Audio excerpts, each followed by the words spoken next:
Why are you DJ Trev? I am DJ Trev for, gosh, I don't even know how long now. Pretty much became a DJ at the age of 13, but didn't become professional until about 17 or so. Okay. And at first, my DJ name was actually not even DJ Trev. At one point, I ended up doing a little contest on social media, and at the time I had a lot more friends and followers on Snapchat, and Mm. so I put out there, I'm trying to figure out my DJ name. Whichever name I come up with, like, I had people like pretty much putting in like entries type thing. I was like, $25 gift card to like your choice. I ended up, one of my boys called me DJ Treble, Treble? which treble, like Treble. bass, Got you. you Got got you. bass, you got treble, low, mids, highs, stuff like that. Yeah. I had that name for maybe a week because my mom got wind of it and she was like, that's the dumbest thing you've ever said. And so from there, she was like, you're going to be DJ Trev. Wow. And ever since then, the name stuck. I actually just learned this past year that the first person to ever call me Trev was my aunt from back east Okay. on my mom's side.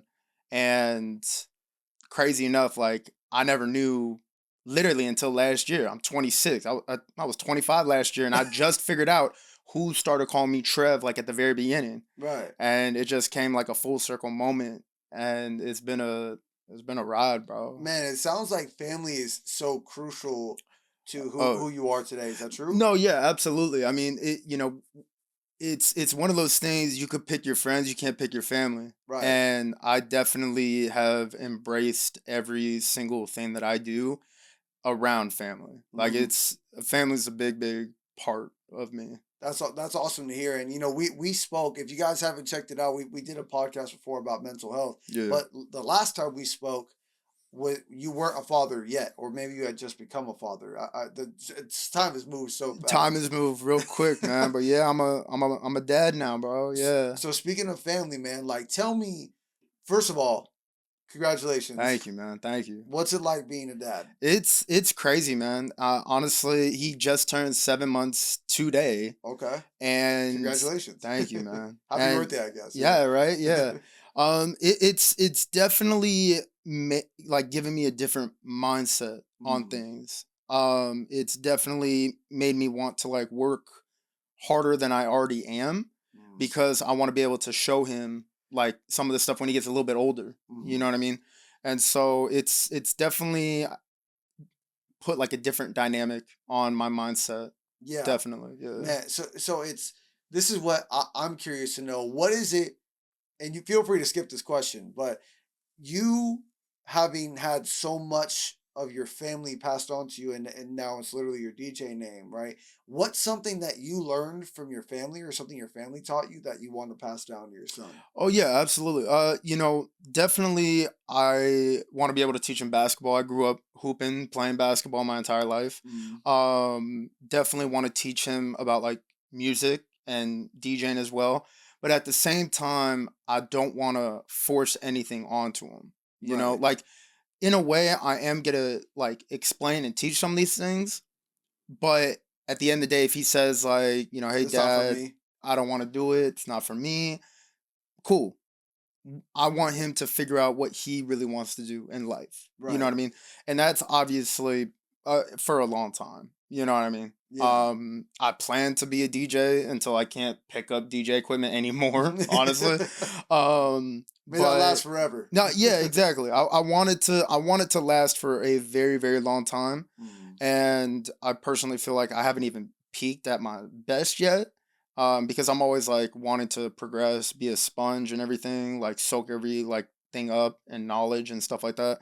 So I definitely want to be able to bring that on to with my son as well. man, that's super sick. So I know that in there you said basketball and music. Yeah. Outside of the fundamentals of like the game or of music, what have those two things taught you about life that you think your son could know?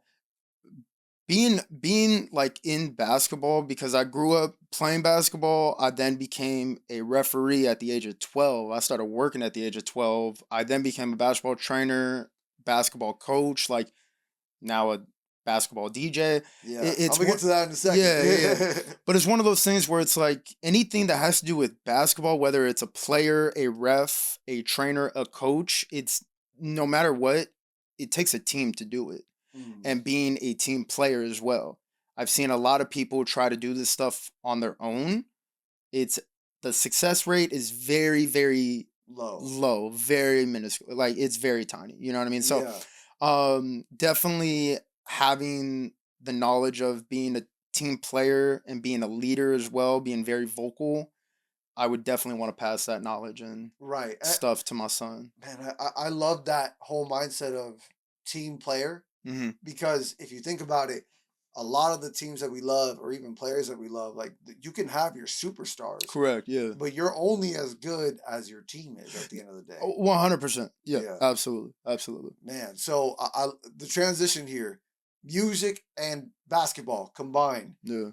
the same day, and you told me off camera, so I only happen to know that. I'm not gonna No. pretend like I knew this. No. Yeah. But the same day your son was born, Yeah. you got word that you were going to be the official DJ for the Santa Cruz Warriors. Yeah, man. First of all, congratulations. Thank you, man. Yeah.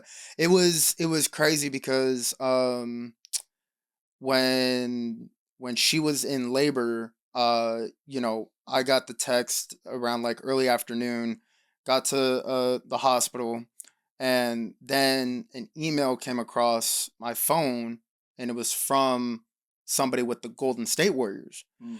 And at first I was like, it's junk mail. You know what I mean? Because I'm like subscribed to all like the Golden State Warriors stuff and all this other stuff. But then I started reading it more, and it was talking about we're looking for a DJ for this upcoming 24-25 season. Mm. And we have a Discord chat with the other DJ company I work for, and they were all saying like, this has Trev's name all over it because they all know that I played basketball, coached, ref, trained, all that stuff. And so one thing led to another. My boy Kev, shout out DJ Big Kev, was like, I want to do it too. I'm like, bet, let's do it. Literally, while she's in labor, I'm like on the side, like making sure she's good, but also at the same time, like I'm texting everybody and like emailing back and forth the representative of the Golden State Warriors at the time. And one thing led to another. I got the two biggest blessings in life: the day my son was born and the day I became the official DJ for the Santa Cruz Warriors. Me and my boy DJ Big Kev. Like, it's crazy, man. Shout out to Big Kev. Yeah, man, absolutely. No, bro. Kevin Trev. I know that's not an official name. Hey, it's still funny because some of the staff, like the season's almost over. Hopefully, the team's very likely to make playoffs. They have an amazing team and franchise down in Santa Cruz. Yeah. It's funny because a lot of like the arena staff, a lot of them sometimes mix our names up because it's very close, Trev and Kev. Right. So yeah, it's funny, but it's definitely a blessing to have me and my boy be doing it. You know what I mean? That's phenomenal, man. What have you learned through that experience so far? Oh, dude, like honestly, what I learned actually has nothing to do with DJing. Crazy enough, is we don't understand. I feel like if you're not in the NBA, you don't really understand the back end of how good these players are. Right. Because there is a ton of NBA G League players that are buckets. Like, these guys are crazy good. And I'm like, damn, why are these guys not in the NBA? You get to see how competitive that league is. Yeah. Like, it's insane. They're like, gosh, I don't even know how many players are in the NBA and how many players are in the G League. But, I mean, a lot of these guys deserve to play up.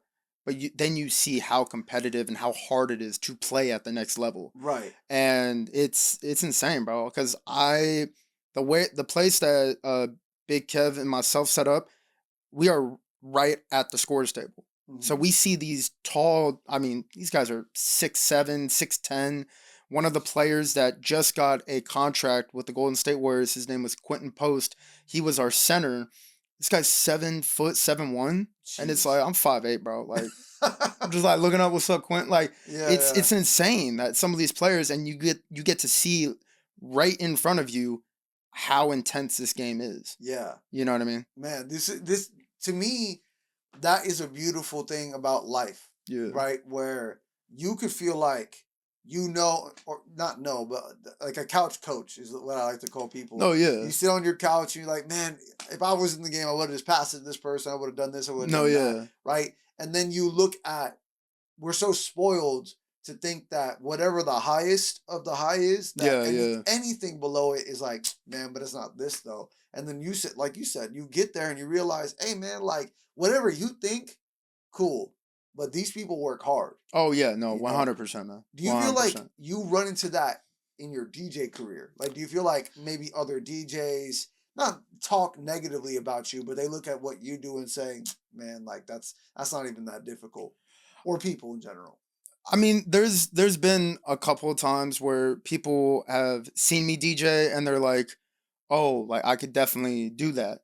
And it's one of those things, I mean, realistically, I feel like anybody could be anything if they work hard at it. I mean, I've been doing this since I started at 13 but came professional at like 17. So that was what, 2016.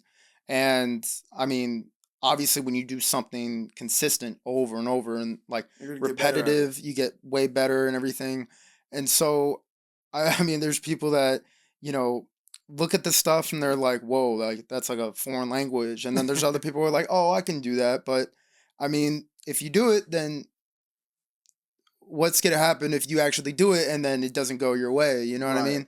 And so I don't know if there's any DJs out there that are like, I don't want to say like, I guess maybe jealous of what I do, but I mean, I wouldn't have gotten any of these opportunities if it wasn't for hard work. For hard work. Exactly. Yeah. Man, hard work is everything. No, yeah. I mean, it's not like they contacted me when I was like 18, 19 years old, starting out and everything like that. Like I had to put in time and effort and you know, build my knowledge of where I'm at right now. So then walk me through, or maybe not me, anyone listening who's like not comparing, sorry. They want to be a DJ in the future, right? What were the steps you took to realize that something was working? Not necessarily that you had a gift at what you do, but that it was working in terms of like a business and growth. When in high school, I was blessed that my uncle owned a wedding hall in Santa Clara. Okay. So he's the one that definitely showed me like the beginning and the ropes and stuff like that, because I didn't know what kind of DJ I wanted to be. I didn't know if I wanted to be in like the clubs, the festivals, the bars, or if I wanted to be in like the corporate world, schools, weddings, stuff like that. And so I was always going back and forth like, what area do I want to be in? But at a young age, my uncle basically put me into the wedding industry. Okay. And threw you right into it. Oh yeah, pretty much. I mean, at first I became a wedding coordinator and a planner to get the ins and outs and understand the wedding industry. Because a lot of people, they look at the wedding industry and they think like, oh, you just have to get this, and this, but there's a lot more back end stuff to it, and a lot more planning. I mean, you just got married, so you know how it is. You know what I mean? My wife knows how it is. You probably put the music together. You know what I mean? Yeah, the best I could. Exactly. Yeah. So, you know, it's definitely one of those things where I learned at a young age where this is what I wanted to do. I knew exactly what I wanted to do. And my uncle definitely gave me like the foundation of it. A lot of people don't get that opportunity. Not a lot of people's families own or even are in the wedding industry. So I got very blessed with that opportunity. But my uncle was like, just because you're my nephew doesn't mean you're going to get, you know, special treatment. Yeah, exactly. I graduated high school and, you know how some people get like certain gifts, like some people get like a car, some people get like jewelry, whatever the case is. He gifted me 2 speakers. Okay. And 1 microphone.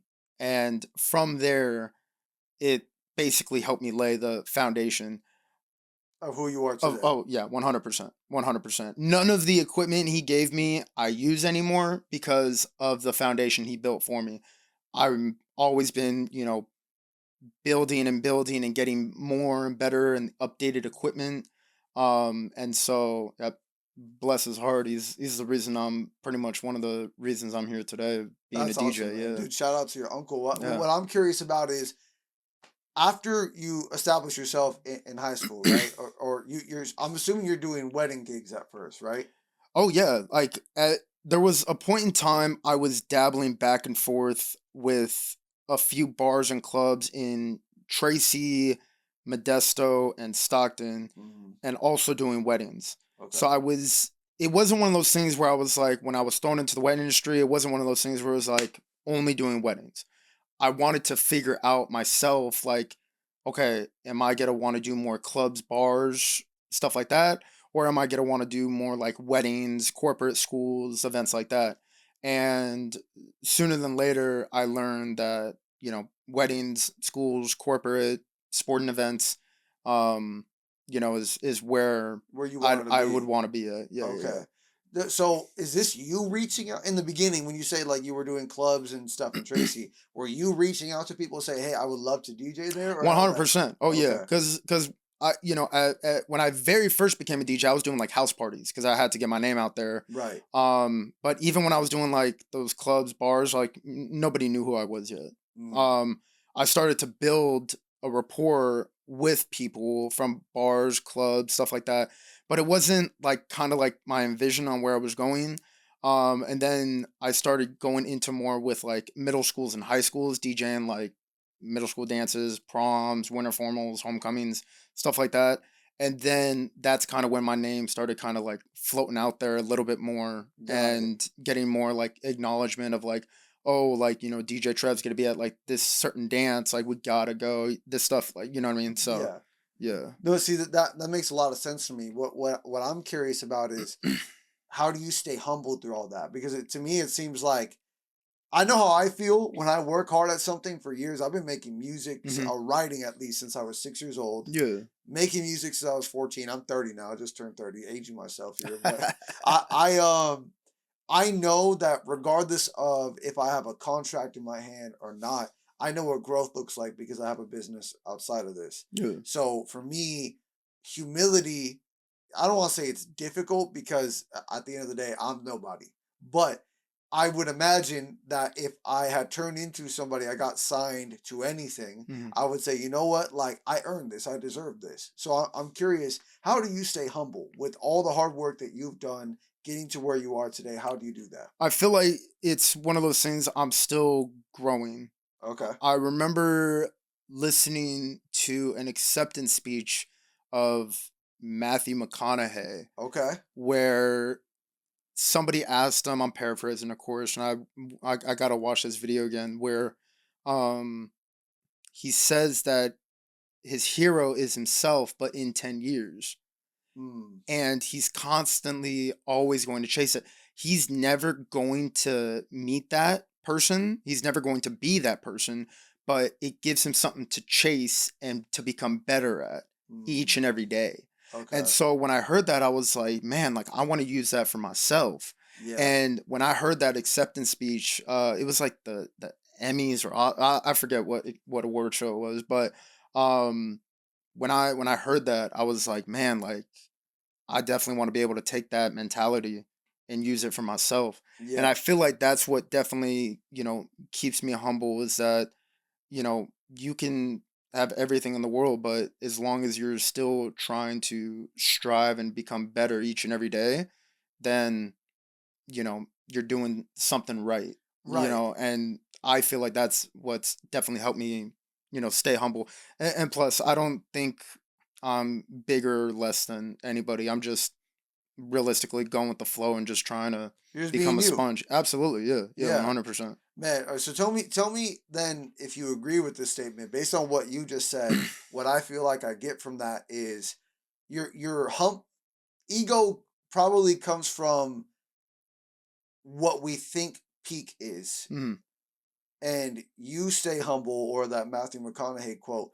Humility comes natural when you're not thinking of this moment as the peak. You're thinking of that person 10 years from now Correct. Yeah. as the peak, but you'll never reach that because 10 years from now you'll be thinking about the next 10 years, so on and so forth. Absolutely, because you're always trying to chase something. Right. So Yeah. you never feel like settled. Correct. Absolutely. Yeah. So then you tell me what DJ Trev looks like in 10 years. Gosh. I feel like that was a layup. No pun intended. Yeah, right. Honestly, I feel like, just continuing to do what I'm doing. Honestly, like I tried my best to not have expectations with things, because then with anything in life, if you have expectations for something, regardless if it goes good or bad, then I feel like you don't have that wow or surprise factor. A lot of people go into things with the expectation of this, expectation of that, and if it doesn't go their way, now you all down. But if it goes your way, you're like, nice. Oh yeah, nice. I knew it was gonna happen because I had the expectation. So that's why I have like zero expectations when it comes to some of these things. You know what I mean? So realistically, myself in 10 years, I'll be 36, still doing what I'm doing. Right. And who knows? I'm very, very blessed with the opportunity I have with the Santa Cruz Warriors. If and only if I get called up, it would be another blessing on top of the ones that I already have. Right. But as of right now, I'm not looking at that. I'm looking at, the current moment. The current moment. I got a game this Saturday in Santa Cruz. Okay. And that's the only thing I'm looking at. I'm not looking at anything else. Just Saturday. I appreciate that. You know what? Let's nerd out a little bit. Okay. Yeah. Tell us what a day in the life of like a gig is like. This Saturday's show. That was a tongue twister for me. What does that look like from start to finish? This Saturday, I have like, how a lot of people have like pregame rituals and stuff like that. Yeah. I started my pregame ritual for the Santa Cruz Warriors. So I'll leave Tracy slightly early, around like 9:45, 10 a.m. If the game is at prime time, which is 7 o'clock, I'll leave around 9:30, 10 a.m. Get down to Santa Cruz. It's about an hour, 45 drive or so getting down there. Downtown Santa Cruz, the arena is not far from downtown. So I get downtown, park, walk to Pizza My Heart, grab some food. From there, actually before Pizza My Heart, I actually go to the team store. They have a Santa Cruz Warriors team store, which all of the front office people, sales tickets, a lot of like known front office people for the Santa Cruz Warriors, that's their office space. So I go in, say what's up to them. Anything fun this evening, any like, plans or anything like that. Just chop it up. From there, I'll hit Pizza My Heart. After Pizza My Heart, I'll go to this small little cafe, work on music, maybe work on like an email or two, paperwork. From there, I'll start making my way to the arena. I'll head into the arena between 3 and 3:30. Get set up, bring my DJ controller, laptop. We'll do a sound check. And then realistically, when it comes to the game, when people attend the game, they're there for the game. Our side, it's a lot more production that goes into it, because we have from PA reads, sponsor reads, either shout outs, plugins, stuff like that. I'm taking care of all like background music, in-game music, effects, just anything that has to deal with sound is like basically right in front of me. Right. And so literally where I'm at, the left of me is the broadcast announcers, where if you watch the game on TV, they're right there. They're right next to me. The people on the right, Isaiah, who is the games, like he's the operations person of the game. So we all have like headphones, and we all have like pretty much like, it kind of looks like gaming headphones with the microphone right here to it. To talk to each other. And right? Everyone is talking to each other from the video team. Isaiah is like the main person that's like running the show. So he tells me, okay, we're about to do this. We're about to do that. Let's get ready for this song. Let's get ready for this. To the right of him, Aaron, he is the guy where the LED scoreboard, he changes it constantly when there's a PA read or something's going on the big screen. And then to the right of him is the Santa Cruz Warriors announcer Brian Day, who's also, crazy enough, the announcer for the Golden State Warriors. Oh So wow. he does both, He does which both? I have no idea how he still has a voice. I mean, his voice is legendary. Don't get me Yeah. wrong. But it's like there's been times he mentioned to me the other week or so, he had like five, like in a certain span, he had like 5 or 6 games, and I'm like, how do you do it, man? Yeah. You know what I mean? But There's got to be a ritual for him too. You know what I'm saying? Like, 100%. keep his voice. No, yeah. Yeah. But then, way before game time, I have pregame, so I get the players hyped up. I've talked to a nice amount of the players to figure out what kind of music they want. Because I definitely want to base it off of their feelings. What gets them like ready and set for their game. You know what I mean? Yeah. And then at 6 p.m., doors open. I'm still playing music about 30 or so minutes before tip off. We have PA reads, we have certain things going on. And then 7 p.m. tip off and showtime from there. There we go, man. Yeah, That man. sounds like honestly work, but it sounds like fun. It sounds like you enjoy what you do. Dude, I enjoy sometimes literally being at my desk and just doing paperwork and doing emails, spreadsheets, talking to clients. I feel like it's one of those things, I know it's cliche, but it's like once you find something you love doing, you'll never work a day in your life. Right. And that's where I got into. Absolutely. That's awesome, man. Yeah. Any final message for people out there listening? Man, dude, if you're trying to become a DJ, keep at it, learn music, listen to music, and be confident, because that's all it takes, realistically. I appreciate you, man. I appreciate those. Yeah, man. Tell the people where they can follow you, how they can book you, anything like that. Yeah. My Instagrams, I got 2 Instagrams, DJ Trev 209, and then I also have DJ.Trev.Entertainment. That is my business page. And both of those ads are also Facebook as well. So Facebook and Instagram tied together. That's awesome, man. Yeah, man. Again, appreciate you coming on the show. Thank you, man. Remember, when you think nobody's listening, somebody is.